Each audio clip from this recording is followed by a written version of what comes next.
What type of leader are you? Or you can think about that, but what leaders do you like the best? What type of leaders? Who comes to your mind, or their qualities? Or an influencer, who influences others? You know, we're all leaders, we're all called to influence, but it seems like in all cultures, all society, there are certain people that influence others, that are our leaders. For us, in our culture, because of television, that you can be watching the same thing, or internet, everybody can be watching the same thing in your own house and be connected in that way. So we especially feel connected to people on the media in different ways. What was talked about this last week, for example? Matthew Perry. May his soul rest in peace. He died accidentally. But a lot of people, when they think of him, they think of Friends, right? Or movies as he was in. Even though people felt like they knew him, even though they didn't, we know some things about him, but we had that connection. I just watched an interview with him this week, and he said, you know, when I die, I don't want people to remember me as Friends first. I want them to remember someone who helped others overcome their addictions, because he did a book last year. I haven't read it, but he went over his addictions and all the fame and fortune and everything, and how he had overcome that. So that's how I want to be remembered, to help out those who had addictions. Here's a quote from the great philosopher Jim Carrey. And now, this just is, I like his quote here. I think everybody should get rich and famous and do everything they ever dreamed of, so they can see that it's not the answer. Right? And but we still, even from a young age, we want to get more likes, want to get more followers. We want to have people know us. Want to be able to do that YouTube, video that everybody watches, and we want to be possibly a celebrity or known or have a lot of influence, power, money. Temptation for all of us. But God gives us a different way to live. And so we hear in the gospel today, Jesus himself saying, "The greatest among you must be your servant. Whoever exalts himself will be humbled, but whoever humbles himself will be exalted." So don't just look to the celebrities, to those who have the power and influence. We all have a certain amount of power and influence in our life, with our family, our friends, our community, our work, our parish. We all have that, and we're all called to look, well, who's our greatest example of leadership, of servant leadership? That's why we have him here. Always remind us in what specifically type of leadership looks like. Giving of oneself for the other, sacrificial love. But after Jesus, who did the best in terms of showing love, showing leadership, following him? Mary. And it's interesting where Mary, this teenager, who God decided to come to us through, that God himself nursed at her breast. And we hear this in the second reading, St. Paul giving this example, that we were like a nursing mother to you. As a nursing mother cares for her children, we shared our very selves with you. A nursing mother literally shares her very self with her child. That's why she has to make sure what she's taking into herself is good, the nutrients and everything, so she give that to her child. How much more so the spiritual nutrients or faith we're called to give to each other, works of mercy, service, sacrificial love. So that's what we're called to do as followers of Christ and in this parish. So this week, you're going to receive this in the mail, this annual report.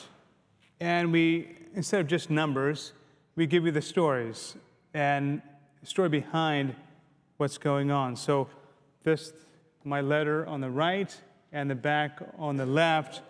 But then inside, you'll get this in the mail. If you're registered with the parish, you'll get this in the mail.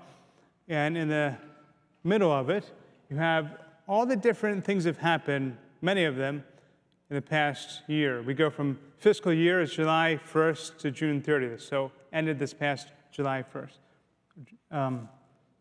So just a recap of some of the things that we've done as a parish, that you've done because of your generosity. Remember this party? This was last September, over a year ago, which we celebrated being debt-free. No longer debt. We had $2.5 million debt 20 years ago, and we finally got it down because of your generosity. Thanks be to God. So we celebrate that. We also are in the community. So for 4th of July parade, we tried to do something fun. That was God Bless America theme. That was the T-shirts there. We got a new St. Patrick statue there. This is how you don't take the wrapping off of a statue. I think that was just for a picture there. But also, we just got a processional cross because of the men's club and their generosity. You see that processional cross there. So, and it's a Celtic cross, right, of St. Patrick. So, how about other things? Alpha. About 150 people or so have gone through Alpha last year, and they formed a relationship with other people in the parish and with Christ.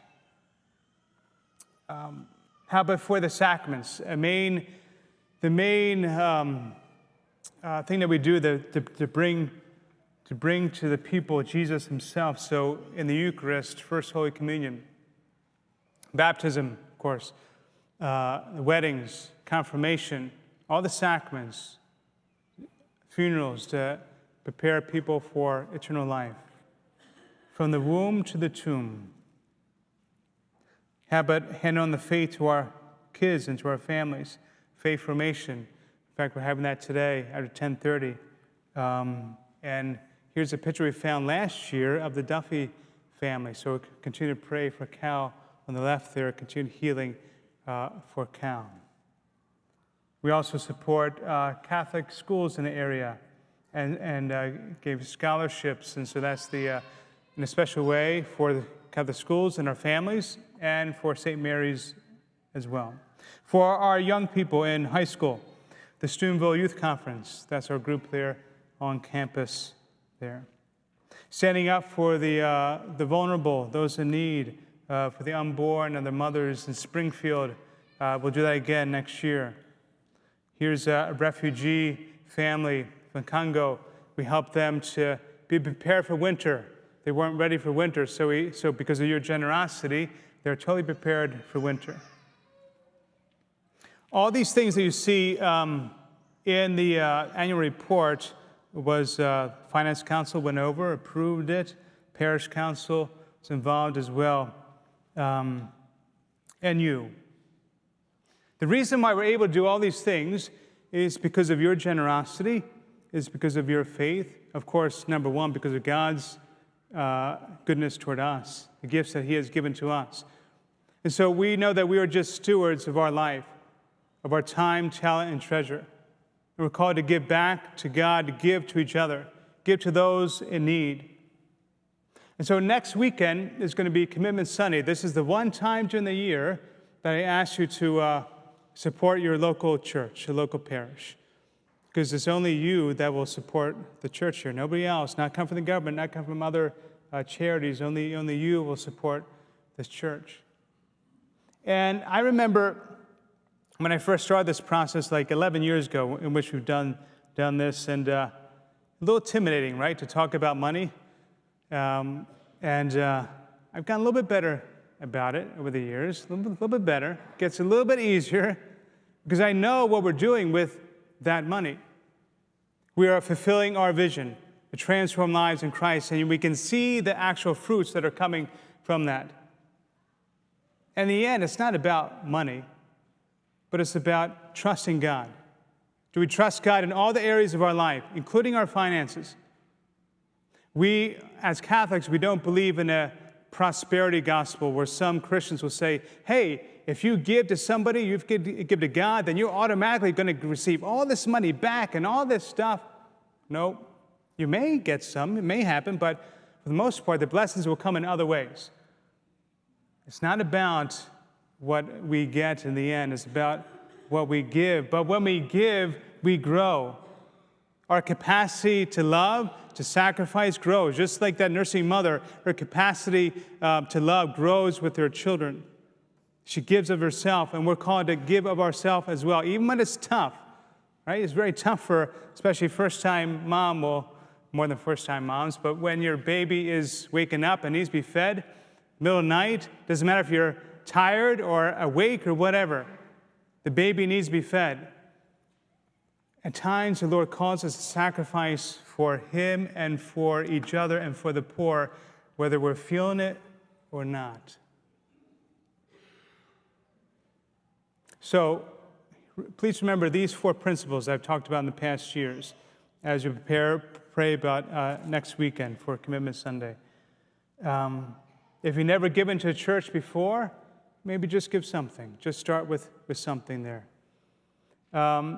If like you've just given something over time, but it's not consistent, then maybe you can have it more planned this year. Here's just a couple descriptions of what that means for it to be planned. Like you're going to take a look at your budget and say, okay, this next year, what are we going to give? And then if you've already done the plan before, well, the next step would be a priority. Can it be a certain priority in your budget? Like there's not the last fruits of your income, but first fruits. And then, if you've done it already, a percentage. That's where the tithe comes from, but as Catholics, we don't say you have to give 10%. That's where the 10 tithe comes from. But you decide in prayer with yourself, you're getting income, or with your spouse, you decide what God is putting on your heart. And then, if you've done that already, progressive. Have you been blessed more in finances, and is it time, because of inflation, to take a look at things there?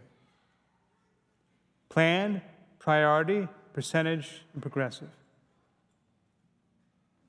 Why does Jesus speak so much and God speaks so much of money in the Old Testament and in the New? Literally, it's one of the top things that is brought up in the Scriptures. Because it's so important? No. But because it become a rival to our hearts, a rival to God. We tend to hoard. We tend to say, no, mine. Whether it be money, whether it be time or talent, no, this is mine. But the Lord wants us to be like that nursing mother, to sacrifice for the other and to trust God in all the areas of our life. Be generous, as God has been very generous with you and with me. Let's be true leaders, true influencers of others. When they look to us, may they see someone who follows Christ sacrificially, someone who trusts Him. Jesus, I trust in you. Jesus, I trust in you. Jesus, I trust in you.